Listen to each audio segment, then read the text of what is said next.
this is where it might be really interesting to employ a figure like Chance, who on the surface might just seem like a quirky companion artifact for a group of adventurers, but it might see an opportunity here to misdirect a party of evil adventurers and to a certain extent even manipulate it. And this is where the mischief may turn into something, I'm not going to use the word malevolent, but certainly not beneficial. If Chance does not like the kinds of choices the party is making, it will give them wrong information. It will steer them in such a way. It'll still try to organize events where maybe the party and the cultists or Vale Turin come into conflict, but it'll be more like, hey, instead of doing this for good, trying to organize it for selfish purposes, because if Chance suspects the party is a bunch of bad people, it will want to undo their fates just as readily as anyone else's. It will, if they come into possession of one of the artifacts, try to find ways to convince them to get rid of or destroy it through deception. When it comes to the kinds of pranks Chance might play on ruthless or cruel party members, people that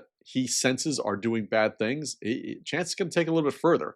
So maybe in the heat of battle, Chance makes sure to snap the scabbard shut on the warrior's sword, so that as the warrior tries to pull their sword free, it doesn't come free. Or maybe even as malicious as putting in some kind of sticky substance into the scabbard so that the sword won't come free no matter what the warrior. Or throw away some of the magical components that the wizard needs. The pranks get a little bit more serious the more worrisome the behavior of the party becomes.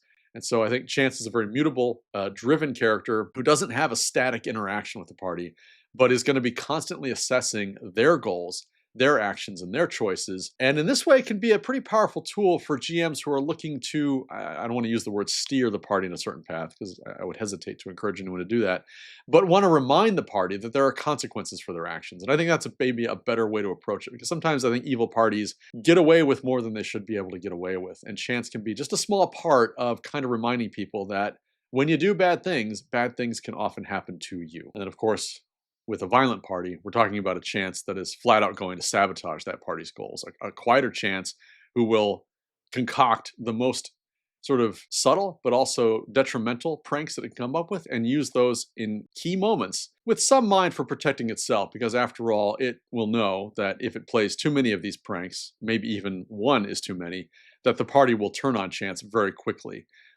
So it will be a cautious assessment and then finally an action that may end up being the last time the party sees Chance in any kind of beneficial or partnership kind of way.